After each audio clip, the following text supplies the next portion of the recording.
Hello dear students. So in last class we have started the second chapter of your syllabus, that is sexual reproduction in flowering plant. So the points we have covered in the last class is the structure of flower, and then we have started the pre-fertilization events. In that we have seen the gametogenesis process, that is first one is the male gamete formation.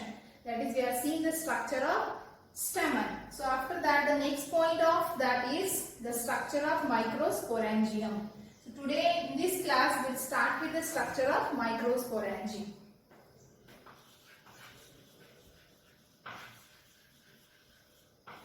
Structure of microsporangium.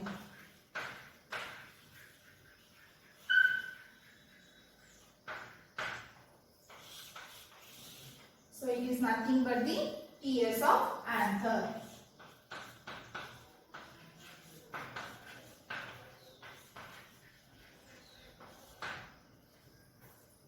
So the structure of microsporangium. So the angiosperms microsporangium is a tetrasporangiate. So first I draw the diagram.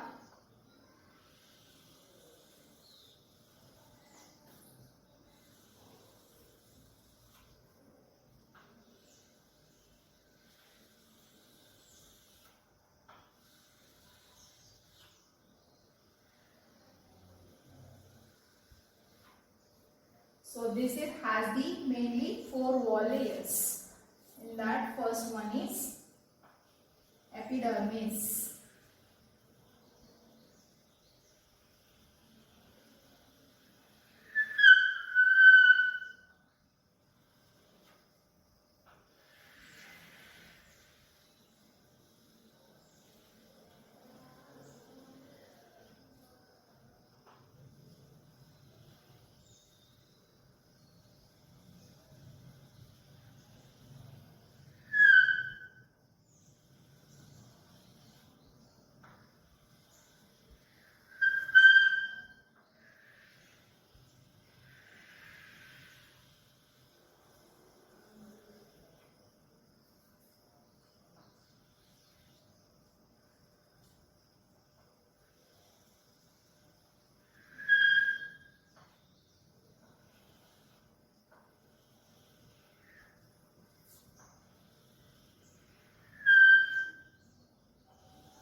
So this is the rough sketch of TS of anther, which shows the parts. First one is epidermis. Second one is endothecium.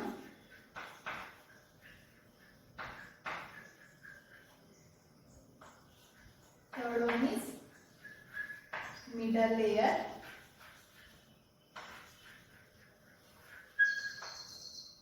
Fourth one is trapezium, and inside this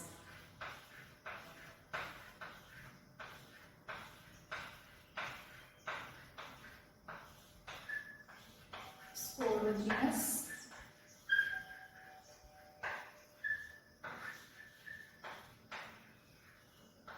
tissue. So this is the rough diagram of the TS of anther. So now we will see the enlarged part of this one microsporangium.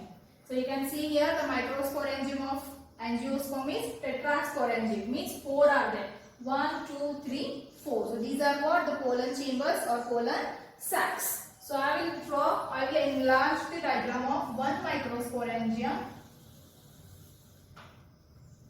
Like this the structure is. So this is, I am drawing the epidermis.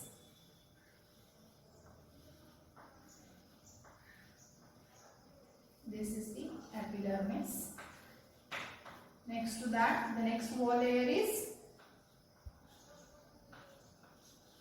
endothecium.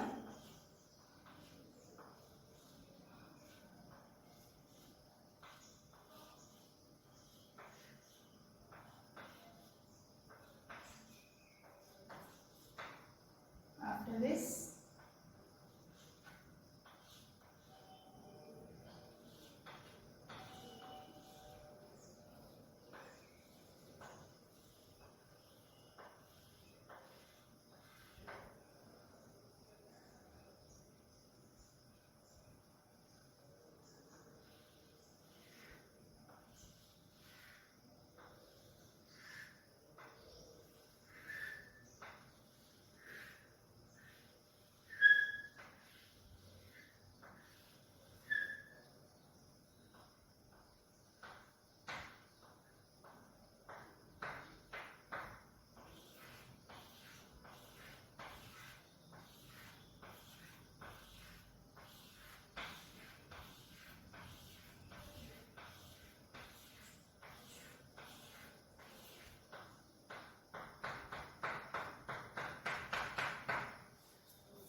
epidermis,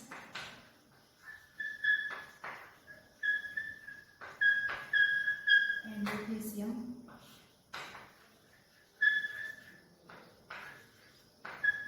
middle layer,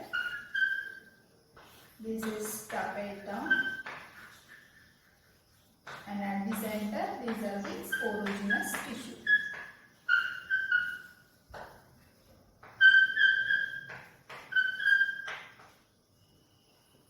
So this is the angiosperms microsporangium. So mainly this is the diagram. This is the part which I have enlarged here. Okay. So we'll see first of all the parts of this microsporangium. First of all, it is covered by the 4 wall layers. First one is epidermis, endothelium, middle layer, and the tapetum. So out of these 4 wall layers, the 3 outermost wall of the microsporangium's function is the help in the protection. First point is 3 outer wall layers.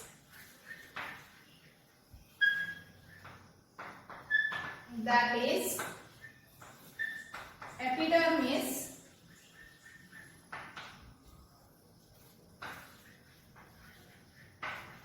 endothelium,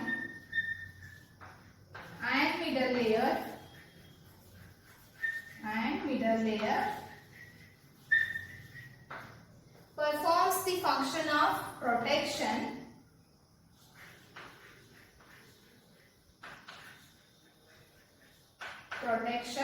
and helps in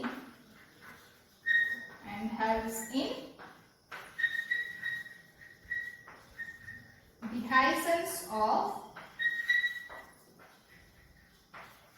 anther and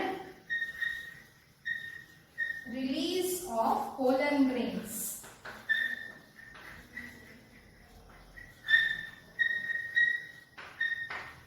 So you can see in the diagram, this is the first layer, that is epidermis, endothelium, middle layer. So these 3 function is what?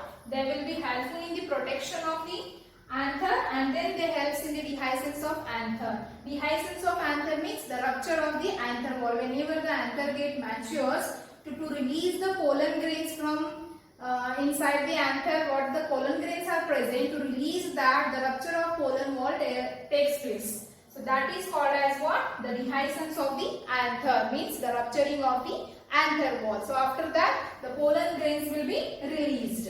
And then the next point is the 4th wall layer, that is tapetum. The 4th wall layer is the tapetum,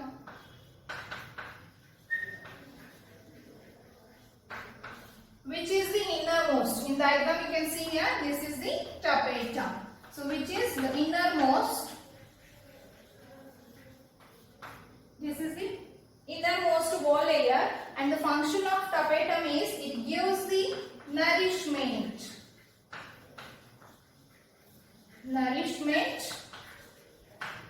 to the developing pollen grains.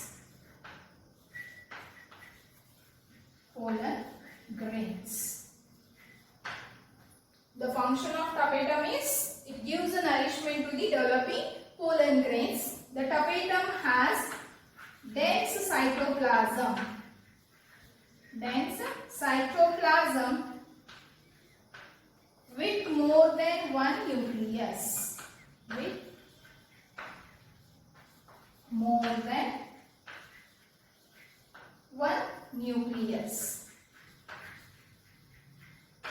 Okay.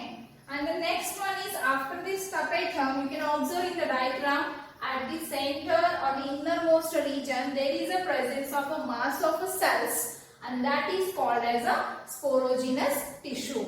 So these are the sporogenous tissue which undergoes in a meiotic division to form the pollen grain. So whenever the anther gets mature, this sporogenous tissue develops into the pollen grain. So this is about the structure of the microsporangium. Now we have to see the next point of this topic, that is the process of microsporogenesis. So we will see the microsporogenesis process. In that, the development of microspores.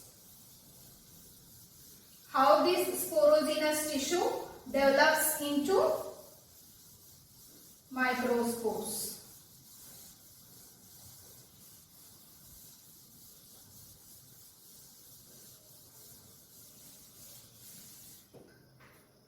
Next one is microsporogenesis.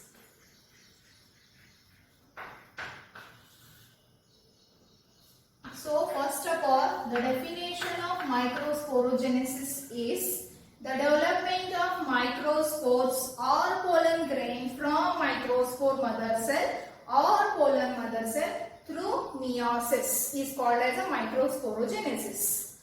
So,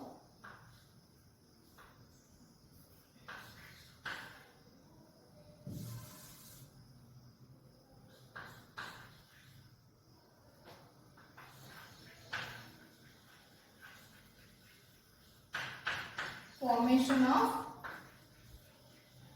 microspores or pollen grains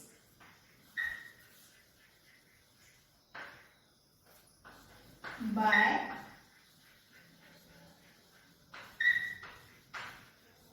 microspore mother cell. It is also called as MMC or pollen mother cell, PMC, through meiosis.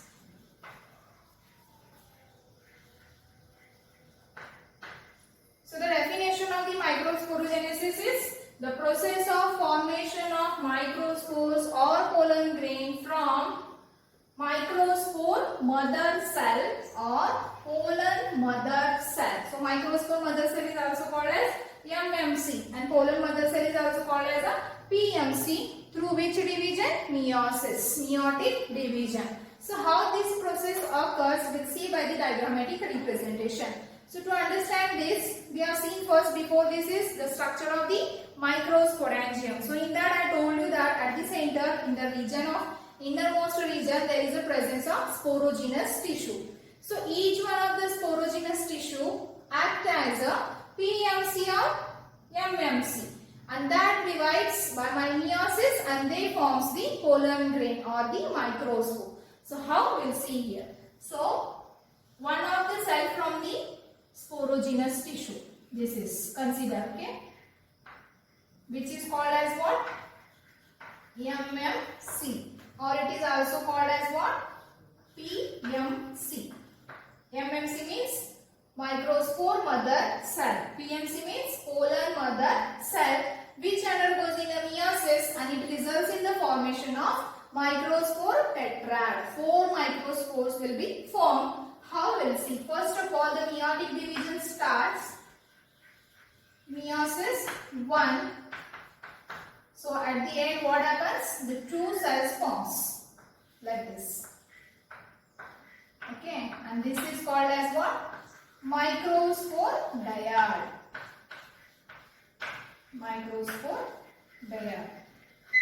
Further, the meiosis 2 continues. Meiosis 2. Okay, and which results in the formation of 4 cells like this.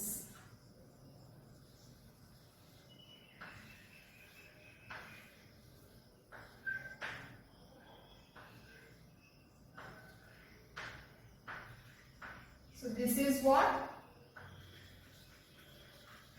Microspore tetrad. So as the microsporogenesis process starts with the cell that is called as the microspore mother cell or the pollen mother cell, the meiosis division occurs.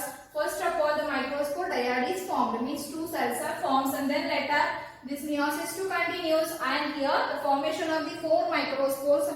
So these microspores are living together in a cluster, so it is called as a microspore tetrad. So at the end of the microsporogenesis, what? The microspore tetrad, 4 microspores are formed, And then further what happens, this microspore tetrad, whenever the anther matures, they dissociate from each other, means they will get separate from each other, and each one of the microspores undergoes in the formation of the structure of the pollen grain. So how means, see, if you consider a single microspore, this is microspore, separated microspore, and then again it undergoes in a division, and which results in the formation of what? Two unequal cells. It results in the formation of two unequal cells. One is the smaller and another one is the larger. So this one is the smaller and this one is the larger. So the smaller cell name as a generative cell,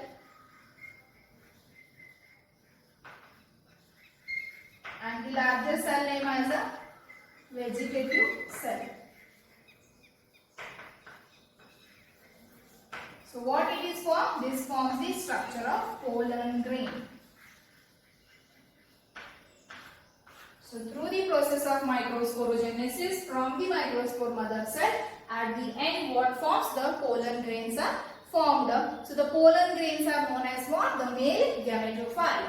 So next point we have to see the structure of pollen grain. How the structure of pollen grain is done.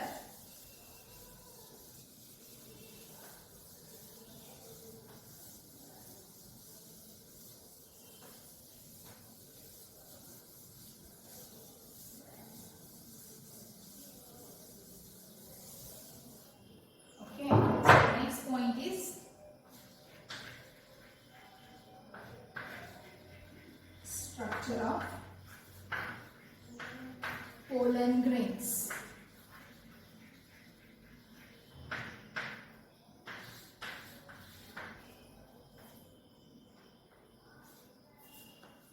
So I will draw the rough diagram of pollen grain.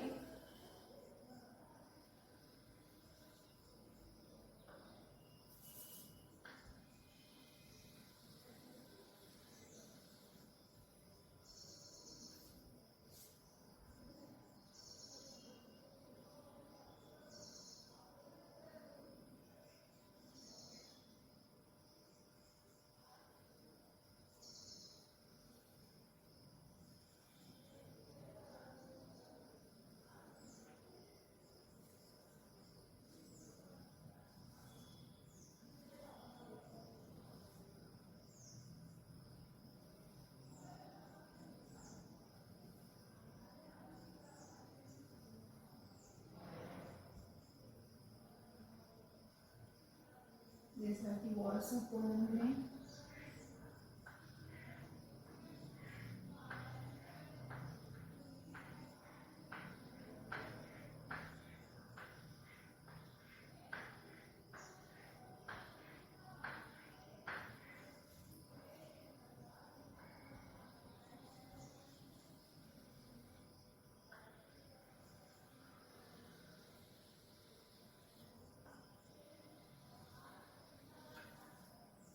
Okay, and this is two unequal cells.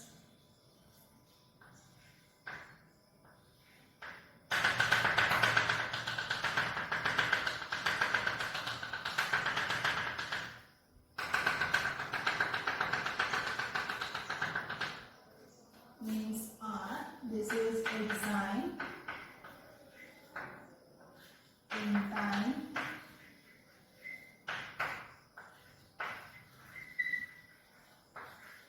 germ pore. This is vegetative cell.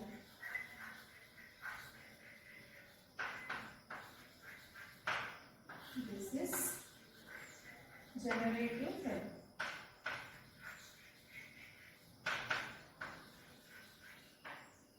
So this is the structure of the pollen grains. Namely, the pollen grain has the two wall layers.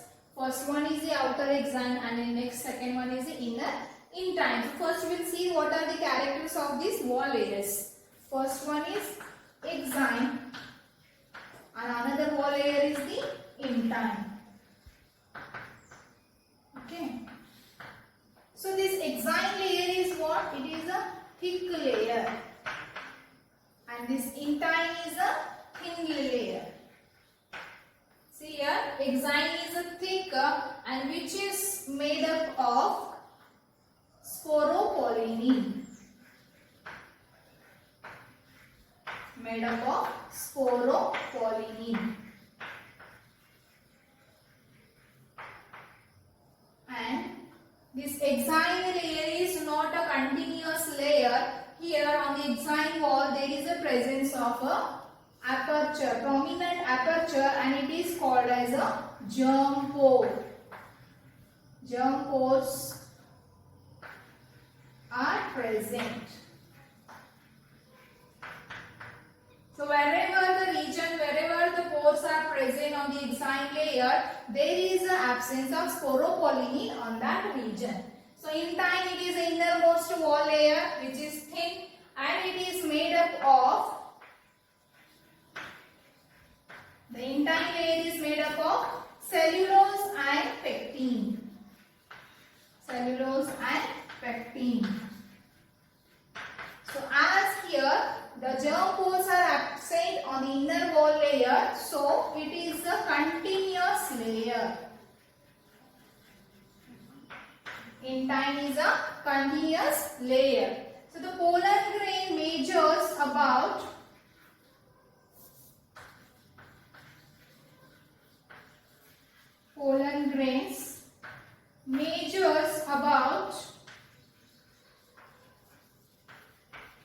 25 to 50 micrometer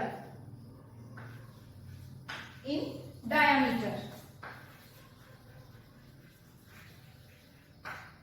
And the shape of the pollen grain is spherical. Spherical in shape. So this pollen grain has the two cells whenever it is released from the anther two-celled stage. In that first smaller cell is called as the generative cell and the second larger cell is called as the vegetative cell. So smaller one is generative cell and larger one is the vegetative cell. So generative cell, vegetative cell remain as it is and the generative cell of the pollen grains undergoes in a mitotic division to form the two male gametes. So how it forms the two male gametes, we'll see.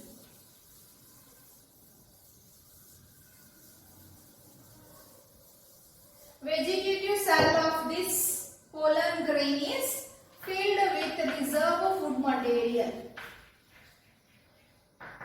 Vegetative cell has the reserve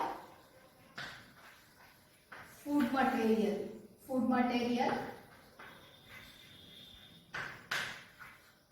and the nucleus of the vegetative cell is irregular.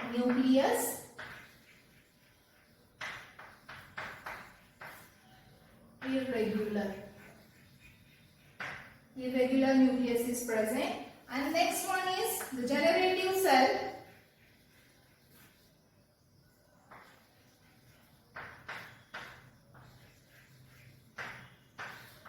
So generative cell is smaller and the nucleus is irregular. So generative cell give rise to the formation of two male gametes.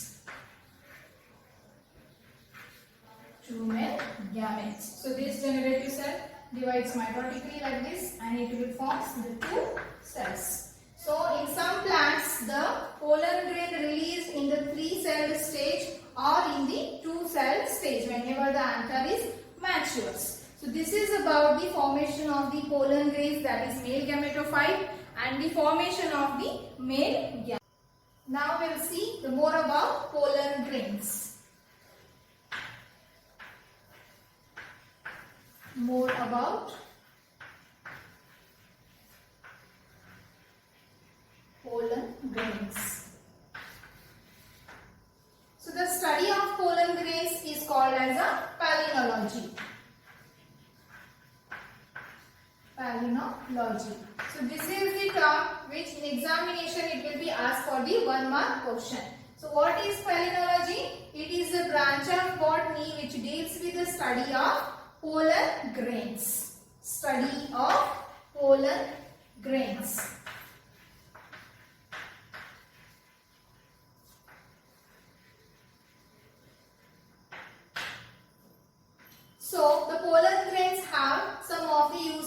aspects and they have some of the harmful aspects. So first of all, we'll see the harmful aspects. As the pollen grains are in the powdery substances, so they causes the respiratory disorders or the bronchial disorders. So they causes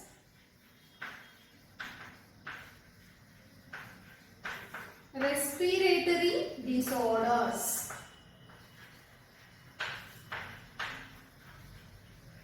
Respiratory disorders like asthma. And then next one is the one of the species of the plants that, for example, Parthenium. The species of Parthenium causes pollen allergy. Pollen allergy. So this is the pollen allergy which is caused by some of the species of the Parthenium. Next one is the pollen grain also has some of the useful aspects, like the pollen grains are rich in nutrients. Rich in nutrients. So they are using as a pollen tablets. Pollen tablets and syrups. Pollen tablets and syrups. So the pollen grains are preserving for a future use. The pollen grains are preserving in a liquid nitrogen. Preserving in liquid nitrogen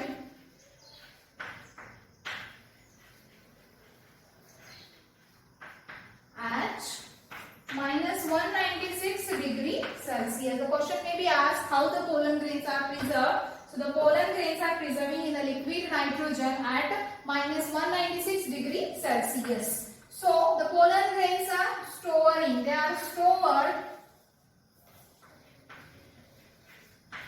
as a pollen bank. Pollen bank for the future use. How the blood bank is there, like that the pollen banks are there. So the points covered today is the structure of the microsporangium, the process of microsporogenesis, development of the pollen grains, the structure of pollen grains, and some more information about the pollen grains. So from this part, for 5 marks the question may be asked, explain the structure of microsporangium, or draw a neat label diagram of the microsporangium, or the question may be asked, explain the process of microsporogenesis. And the pollen grain structure diagram will be asked for the 2 marks. So these are the points we covered today. The next point we'll see in the next class. Until that, stay home, stay safe. Thank you.